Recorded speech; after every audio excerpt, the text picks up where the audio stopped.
Hello అండి. వేరే వాళ్ళు ఎవరో వచ్చి ఈ మోటార్ని ఇంతకుముందు గడ్డు మీద అయితే ఉంది, ఆ గడ్డు మీద నుంచి తీసి స్టాండ్ అయితే పెట్టేసి దాన్ని ఫిట్టింగ్ అయితే చేశారంట. అది ఫిట్టింగ్ చేసే క్రమంలో పంపు సెట్కి మాత్రం చాలా బలమైన దెబ్బ అయితే తగిలింది. ఆ దెబ్బ తగలటంతో వాటరు పైపుల్లో నుంచి ఎక్కడ లీక్ అనేది రావట్లేదు, కానీ ఆ లోపలికి వెళ్ళే వాటర్లో నుంచి పంపు సెట్లో నుంచి వాటర్ అయితే డ్రాప్స్ డ్రాప్స్ డ్రాప్స్ డ్రాప్స్ కిందకి పడిపోతుంది. మున్సిపాలిటీ మోటార్ వేసినా, ఈ మున్సిపాలిటీ నీళ్ళ కోసం మోటార్ వేసినా నీళ్ళు గారిపోతున్నాయి, బోరు మోటార్ వేసినా నీళ్ళు గారిపోతున్నాయి. చూసారా, లోపల పంపు సెట్లో నుంచి ఆయిల్ సీల్ కూడా కొట్టేసి ఆ లోపల నుంచి వాటర్ అనేది ఎలా లీక్ అయిపోతుందో. ఇది బాగున్న మోటరే, రన్నింగ్లో ఉండే మోటరే, కంప్లైంట్ లేని మోటరే. అయితే కింద టాపిప్ అనేది చేపిస్తున్నారని చెప్పి ఆ కట్టు తీయేశారు. కట్టు తీయేసి స్టాండ్ మీద అయితే బిగించడం అయితే జరిగింది. బిగించిన తర్వాత అయితే ఇదిగోండి ఈ కంప్లైంట్ అయితే వచ్చింది. బాగా వాటర్ అనేది కారి ఇంచుమించు వైనింగ్లోకి వెళ్ళే అవకాశం కూడా ఉంది.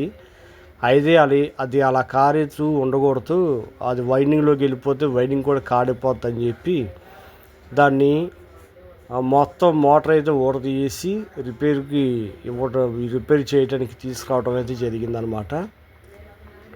చూశారు కదా, వాటర్ అయితే చాలా బీభత్సంగా కారుతున్నాయి. అది లోపల పక్క కూడా వైనింగ్ వైపు నుంచి కారుతుంది. అది ఏమాత్రమైన వైనింగ్లోకి వెళ్ళిందనుకో మొత్తం వైనింగ్ అంతా కాలిపోయింది. ఇంకా మీకు దగ్గర కూడా చూపించే ప్రయత్నం అయితే చేస్తాను.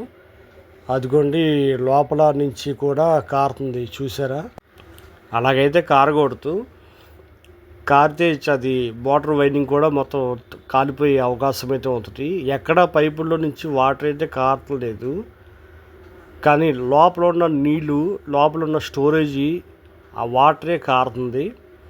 దీన్ని మనం ఆల్రెడీ ఇంతకుముందు వేరే టెక్నీషియన్తో చేయించడం అయితే జరిగింది. అంటే కింద ఉన్న దాన్ని తీసుకొచ్చి పైన ఫిట్టింగ్ అయితే చేశారు. కింద ఉన్నప్పుడైతే ఏ కంప్లైంట్ అయితే లేదు. కింద ఉన్నప్పుడు అసలు వాటర్ అనేది ఇలా కారతం కూడా జరగలేదు.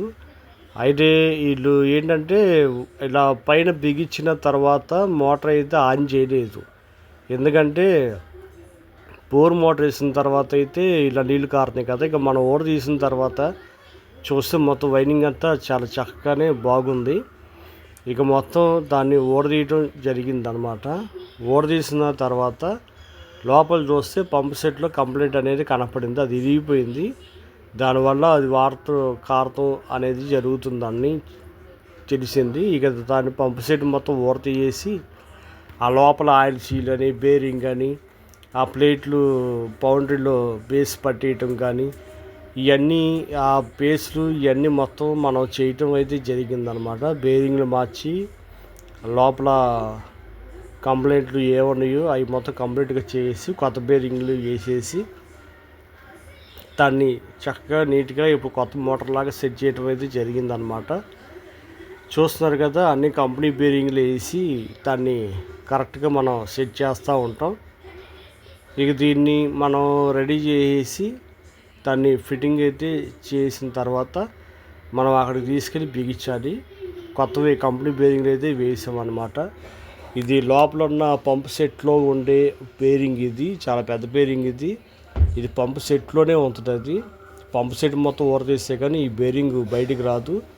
ఇక తర్వాత సాఫ్ట్కి కొట్టాల్సిన బేరింగ్ కూడా కొట్టేసి బేస్ పట్టిన తర్వాత అయితే ఆ లోపల పంపు సెట్ చూడండి ఎంత చక్కగా ఉందో. ఇక దాన్ని అయితే మనం రెడీ అయితే చేసి దాన్ని ఫిట్టింగ్ చేయటానికైతే తీసుకొచ్చాం. అయితే మొత్తం పెయింట్తో సహా కంప్లీట్గా కొత్త మోటార్ లాగా చేయటం అయితే జరిగిందనమాట. ఇది మొత్తం ఫిట్టింగ్ అయితే చేసిన తర్వాత దీన్ని ట్రైల్ వేయటం కూడా జరుగుతుంది. అయితే మోటార్ తీసుకెళ్ళినప్పుడు ఎలా ఉంది, మోటార్ తీసుకొచ్చాక ఎలా ఉందో కామెంట్ సెక్షన్లో కామెంట్ చేయండి. ఎందుకంటే అది మోటార్ తీసుకెళ్ళేటప్పుడు చాలా పాత మోటార్ లాగా, ఇప్పుడు కొత్త మోటార్ లాగా ఉంది. కస్టమర్ అయితే చాలా హ్యాపీగా ఫీల్ అయ్యాడు. నా ఛానల్ని సబ్స్క్రైబ్ చేయండి, లైక్ చేయండి, షేర్ చేయండి, గంట సింబల్ ఆన్ చేస్తే నేను పెట్టిన నోటిఫికేషన్స్ మీకు వస్తాయి. Thank you.